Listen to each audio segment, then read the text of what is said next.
Hi, my name is Caylen David. I am a student at the University of Pennsylvania studying cinema and media studies, and I am also currently the president of the Wharton Undergraduate Media and Entertainment Club here at Penn. And really, one of the biggest passions in my life is telling stories, and I'm going to do a little bit of telling my story, how I've learned about other people's stories, and how that's kind of shaped who I am, and I think how we can understand ourselves too. When I think back to my junior year at Penn, at that point, it was about the third year of the COVID-19 pandemic, and there was starting to be a light at the end of the tunnel. It's nice weather, there were masks coming off in campus buildings, and I still remember the nostalgia that I felt when I walked into Van Pelt Library for the first time without a mask on in the spring 2022 semester. And the last time I had done that, I was trying to figure out whether or not I would pass multivariable calculus. And it really made me realize how long this pandemic had a hold on us and on our lives. And, it really gave us, I know the term is much overused now, but it really turned into a new normal and it gave us a whole new way of living. But it also made me realize how different of a person that I am now than I was during my freshman year at Penn. And I would say I had a good freshman year at Penn. It wasn't great, and I think one of the main reasons for that is that I didn't really feel that big desire to step out of my comfort zone for a multitude of reasons. I didn't really have that big desire to step out of my comfort zone until my freshman year was cut short, and I was sent back to my rural Pennsylvania bedroom, quarantining at home, just me, multivariable calculus on Zoom, and 10 cats. And so I'll go a little more into that story and the path that eventually led me to be where I am today, studying cinema and media studies and pursuing my passion for film and television. So, freshman year, I came into Penn as a criminology major. I had this kind of predetermined plan. I thought I would major in criminology, become a lawyer, go to law school in between, and have a happy life then, sort of the pre professional Penn 5-year plan. But then I took my first criminology class. I hated it, and then I was kind of lost. I didn't really know what to do, and I spent the whole rest of freshman year soul searching, all the while kind of having that reservation at the back of my head about getting out of my comfort zone. And so then during spring 2020, I really found a way to step out of my comfort zone. And I think the moment that sparked that was, again, storytelling, not my own, but really hearing the story of someone else. And that's what sort of gave me that drive to pursue storytelling for myself. So, spring 2020, this was about 3 weeks after the shutdowns had started. I went to a virtual seminar with an alumni by the name of Rich Ross. He's a Penn alum from the class of '83. He is the former chairman of Walt Disney Studios, and he has dedicated his life to, aside from his career, he's dedicated himself to mentoring Penn students who are aspiring to join the entertainment industry. And entertainment was never something that I had really strongly considered up at this point. I was in the social planning and events committee, and I helped with an SNL event, and I thought it was cool, but I kind of put it on the back burner. And I went to this event and I was just so moved. I really had no idea about the multitude of careers in the entertainment industry. I was just so moved by the way that Rich spoke that it really inspired me. And up to this point, I had never had the feeling that I had that day. And that day, I had the feeling where I know that this is what I want to do. I know that this is somehow I want to do this. And I didn't really know what this meant because I was hearing the story of someone who had done it all, who had really already reached the top. So that was daunting for me. Um, but I still tried to use that as a way to get out of my comfort zone. I reached out to Rich, and he was just really interested in me, and he, heard my story of me just being this kid from rural Pennsylvania, really with no idea, no connections to entertainment, no real connections other than knowing that I loved movies and TV, and I just loved stories in general. Since I was young, I loved to read. I had always played single-player, story-based video games, and I always watched Scooby Doo and TV with my parents. But other than that, I didn't really know much about storytelling other than those that were presented to me on a screen. So I reached out to him. I was sort of lost. COVID had just started. I was just alone in my room. So I reached out to him, and he just basically tells me to consume as much as I can. Start maybe creating things, dip my feet in some way, figure out to do it from my own bedroom. So the way that I really started investing in storytelling was by seeking out the stories of others.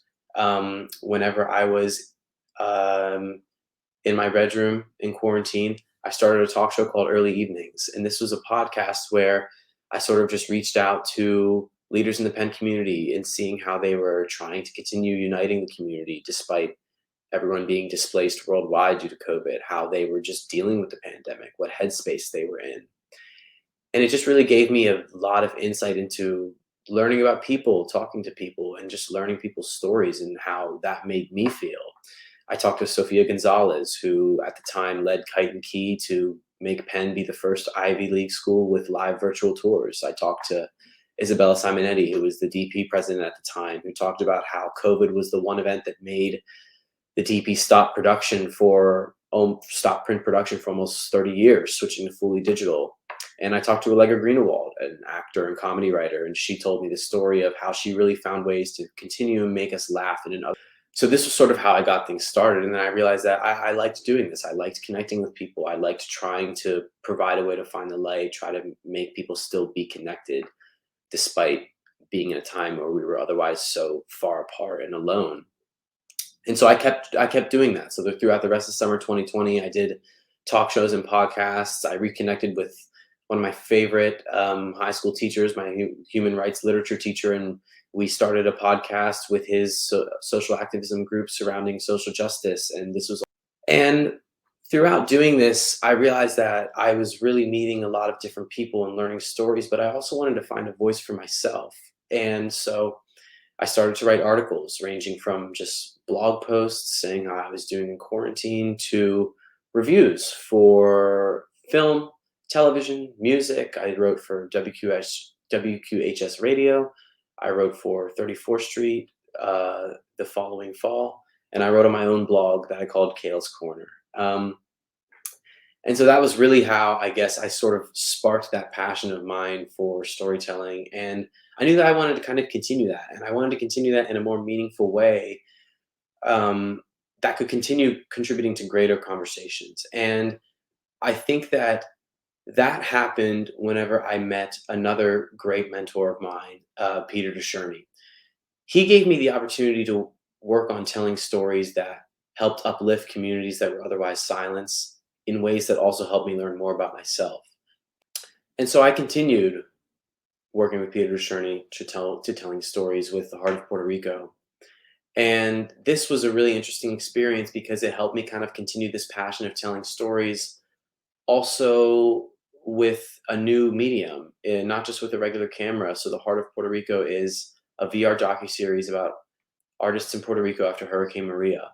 And it was just such an enlightening experience. There was over a dozen artists, all in different mediums. There were brothers who were sculptors. There was a dance group. There was a drag artist in Puerto Rico, all who had their own stories of how the hurricane affected them, how they were pivoting to support themselves and support others, and overall just how they were doing, sort of kind of in similar veins of what I was trying to do by my own with connecting with people during the pandemic.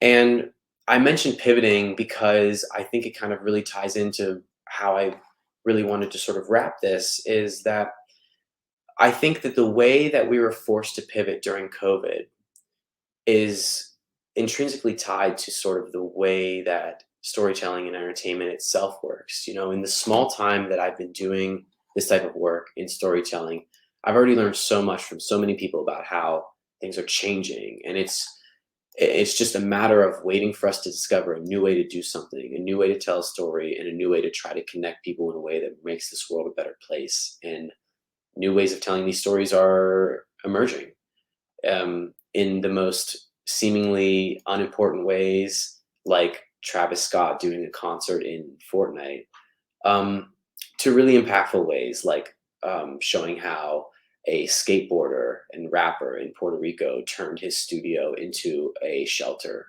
after Hurricane Maria, in the case of the Heart of Puerto Rico. So I've kind of tried to use those lessons now in my role as the president of UME.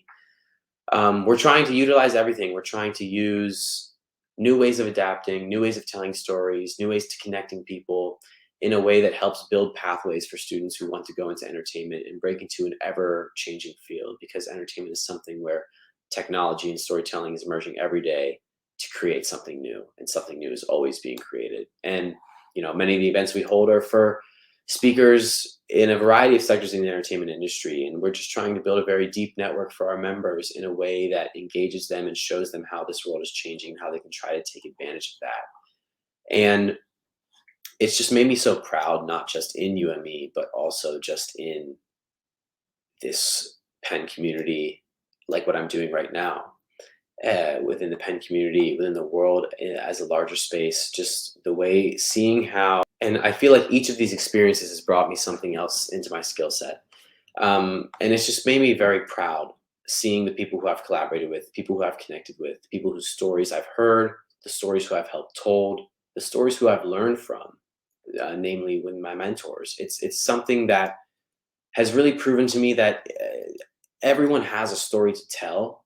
And I think that the stories that we tell, the stories that we hear, can help form who we are. And the stories that we tell and that we hear and that we gain can also help us discover our own passions. And that was my case. And my passion happened to be telling the stories of others, finding the stories of others. My mentor, Rich, told me one time to find the stories of yesterday to create the stories of tomorrow. And I think that's something that everyone should remember, whether they want to do a career in entertainment or not, because pivoting, finding new ways to connect with other people, finding that story that needs told, finding a new way to do something. It's really how this ever-changing world works. And for me, this was something that I was just so passionate about.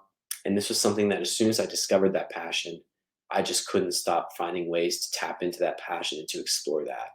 And that's really what I'd also implore everyone to try doing. I work so hard in entertainment. I work so hard in storytelling because I genuinely love what I do. And I wake up every morning excited to find a new way to do what I do.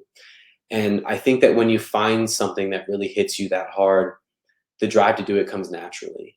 And I hope that my story and my passion for storytelling that I've shared with you today can help you find your own story, find your own voice, and use that to hit the ground running on whatever passion you find yourself meeting in life. Because sometimes it's very unexpected. My story and my path that I'm on now, it came from a fateful Zoom call that I almost didn't go to because I almost went out to get ice cream with my friends. And I I went to that Zoom call, and now my life has changed forever because of it. So I just really think that the stories that we tell shape the people that we are. And I just implore everyone to find their own story and use that to find who they are. Thank you.